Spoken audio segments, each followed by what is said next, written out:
ಆಸ್ಪತ್ರೆಯೋ ಅಥವಾ ಕಸ ವಿಲೇವಾರಿ ಘಟಕವೋ? ಎಲ್ಲೆಂದರಲ್ಲಿ ಗುಟಕವನ್ನ ಅಗಿದು ಉಗಿದಿರುವ ನಮ್ಮ ಜನರಿಗೆ ಏನನ್ನಬೇಕು? ಆಸ್ಪತ್ರೆಯ ವೇಸ್ಟೇಜ್ಗಳನ್ನು ಎಲ್ಲೆಂದರಲ್ಲಿ ಬಿಸಾಕಿರುವುದು ನೋಡಿದರೆ ಪರಿಸರ ಮಾಲಿನ್ಯ ಇಲಾಖೆ ಜೀವಂತವಾಗಿದೆಯೇ?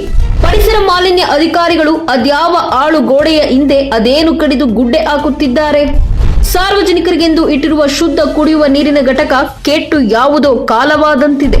ಸರ್ಕಾರಿ ಆಸ್ಪತ್ರೆಯ ವಾರ್ಡ್ಗಳಲ್ಲಿನ ಎಸಿ ನಾಮಕಾವಸ್ಥೆಯ ಬೆದರು ಬೊಂಬೆಗಳಾಗಿ ಗೋಡೆಯಲ್ಲಿ ನೇತಾಡುತ್ತಿದೆ. ಜಿಲ್ಲಾ ಶಸ್ತ್ರಚಿಕಿತ್ಸಾ ಡಾಕ್ಟರ್ ಅಕ್ಬರ್ ಬೇಗ್ ರವರೇ, ಇದು ನಿಮ್ಮ ಸಾಮ್ರಾಜ್ಯ. ಇತ್ತೀಚೆಗೆ ಜಿಲ್ಲಾ ಶಸ್ತ್ರಚಿಕಿತ್ಸಾ ಡಾಕ್ಟರ್ ಅಕ್ಬರ್ ಬೇಗ್ ರವರು ಡೆಂಗ್ಯೂ ಬಗ್ಗೆ ಆತಂಕ ಬೇಡ, ತಮ್ಮ ಸುತ್ತಮುತ್ತಲಿನ ಪರಿಸರದ ಸ್ವಚ್ಛತೆ ಕಾಪಾಡಿಕೊಳ್ಳುವಂತೆ ಕರೆ ಕೊಟ್ಟಿದ್ದರು. ಅವರ ಜಿಲ್ಲಾ ಆಸ್ಪತ್ರೆ ಸಾಮ್ರಾಜ್ಯದಲ್ಲಿ ಸ್ವಚ್ಛತೆ ಹೇಗಿದೆ ಗೊತ್ತಾ? ಬನ್ನಿ ನೋಡಿಕೊಂಡು ಬರೋಣ. ಆಸ್ಪತ್ರೆ ಅಂದ ಕೂಡಲೇ ನಮಗೆ ಮೊದಲು ನೆನಪಾಗುವುದು ಶುಚಿತ್ವ. ನಮಗೆ ಸ್ವಲ್ಪ ಆರೋಗ್ಯದಲ್ಲಿ ಏರುಪೇರಾದರೆ ನಮ್ಮ ಕಾಲುಗಳು ಹೆಜ್ಜೆ ಇಡುವುದು ಆಸ್ಪತ್ರೆಯ ಕಡೆಗೆ. ಬಡವರು, ಮಧ್ಯಮ ವರ್ಗದವರು ಸರ್ಕಾರಿ ಆಸ್ಪತ್ರೆಗಳನ್ನ ಹೆಚ್ಚು ನೆನಪಿಸಿಕೊಳ್ತಾರೆ. ಏಕೆಂದ್ರೆ ಸರ್ಕಾರಿ ಆಸ್ಪತ್ರೆಗಳಲ್ಲಿ ಉಚಿತವಾಗಿ ಸರ್ಕಾರದ ಅನುದಾನದಲ್ಲಿ ಚಿಕಿತ್ಸೆಗಳನ್ನು ಪಡೆದುಕೊಳ್ಳಬಹುದು ಅಂತ.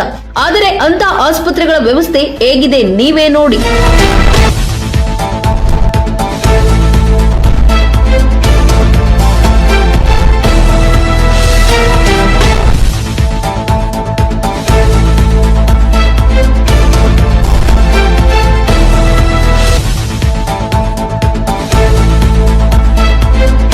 ರೋಗಿಗಳ ವಾರ್ಡ್ಗಳಲ್ಲಿ ಅಳವಡಿಸಿದ ಎಸಿ ಅನ್ನೋದು ನಾಮಕಾವಸ್ಥೆಯ ಬೆದರು ಬೊಂಬೆಗಳಾಗಿದೆ. ಈ ಸಮಸ್ಯೆಗಳೆಲ್ಲ ಸರ್ಕಾರಿ ಆಸ್ಪತ್ರೆಯ ಅಧಿಕಾರಿಗಳಿಗೆ, ವೈದ್ಯ ನಾರಾಯಣರಿಗೆ ಕಂಡು ಬಂದರೂ ಸಹ ಜಾಣ ಕುರುಡರಾಗಿ ಕಂಡು ಕಾಣದಂತೆ ತಮ್ಮ ಇಚ್ಛಾನುಸಾರ, ಸಮಯ ಪ್ರಜ್ಞೆ ಇಲ್ಲದೆ, ಕೆಲಸದ ಅರಿವಿಲ್ಲದೆ, ಹೇಳೋರಿಲ್ಲದೆ ಕೇಳೋರಿಲ್ಲದೆ ತಮಗೆ ಇಷ್ಟ ಬಂದಂತೆ ತಿಂಗಳ ಸಂಬಳ ಮತ್ತು ಮೇಲಿನ ಗಿಂಬಳಕ್ಕಾಗಿ ಸರ್ಕಾರಿ ಆಸ್ಪತ್ರೆಯನ್ನ ಬಳಸಿಕೊಳ್ಳುತ್ತಿದ್ದಾರೆ ಅಂದರೆ ತಪ್ಪಾಗಲಾರದು. ಇನ್ನ ನಮ್ಮ ಸಾರ್ವಜನಿಕರು ಅಷ್ಟೇ. ಸರ್ಕಾರ ನಾವು ಕಟ್ಟುವ ತೆರಿಗೆ ಹಣದಲ್ಲಿ ನಮ್ಮ ಆರೋಗ್ಯದ ಹಿತದೃಷ್ಟಿಯಿಂದ ಸುಸಜ್ಜಿತವಾದ ಆಸ್ಪತ್ರೆಗಳನ್ನ ಕಟ್ಟಿಸಿ ಸೌಲಭ್ಯಗಳನ್ನು ಕೊಡುತ್ತಾರೆ. ಆದರೆ ನಾವು ಅದನ್ನು ನಮ್ಮ ಮನೆಯಷ್ಟೇ ಸ್ವಚ್ಛವಾಗಿಟ್ಟುಕೊಳ್ಳದೆ, ಅಯ್ಯೋ ಇದು ಸರ್ಕಾರಿ ಜಾಗ, ಸರ್ಕಾರಿ ಆಸ್ಪತ್ರೆ ಅಲ್ವಾ ಎಂದು ಎಲ್ಲೆಂದರಲ್ಲಿ ಉಗುಳುವುದು, ತ್ಯಾಜ್ಯಗಳನ್ನ ಎಸೆಯುವುದು, ಈ ರೀತಿ ಮಾಡುತ್ತಾ ಬೇಜವಾಬ್ದಾರಿತನವನ್ನು ತೋರಿಸಿಕೊಳ್ಳುವುದನ್ನ ಹವ್ಯಾಸ ಮಾಡಿಕೊಂಡು ಬಿಟ್ಟಿದ್ದೇವೆ. ಹೀಗಾಗಿ ಇತ್ತೀಚಿನ ದಿನಗಳಲ್ಲಂತೂ ಹಲವಾರು ಕಾಯಿಲೆಗಳು ಜನರಿಗೆ ಅಟಕಾಯಿಸಿಕೊಳ್ಳುತ್ತಿದೆ. ಸುಮಾರು 2-3 ತಿಂಗಳಿಂದ ಡೆಂಗ್ಯೂ ಎನ್ನುವ ಮಹಾಮಾರಿ ರಾಜ್ಯಾದ್ಯಂತ ಆವರಿಸಿದ್ದು, ಜನರು ಡೆಂಗ್ಯೂನಿಂದ ತಪ್ಪಿಸಿಕೊಳ್ಳಲು ಆಸ್ಪತ್ರೆಗಳಿಗೆ ಹೋಗುತ್ತಿದ್ದಾರೆ. ಇನ್ನು ನಮ್ಮ ಜಿಲ್ಲಾ ಸರ್ಜನ್ ಡಾಕ್ಟರ್ ಅಕ್ಬರ್ ಆಲಿ ಬೇಗ್ ರವರು ಗಾಬರಿಯಾಗಬೇಡಿ, ಸ್ವಚ್ಛತೆಯನ್ನು ಕಾಪಾಡಿಕೊಳ್ಳಿ ಎಂದು ಕರೆ ಕೊಡುತ್ತಿದ್ದಾರೆ.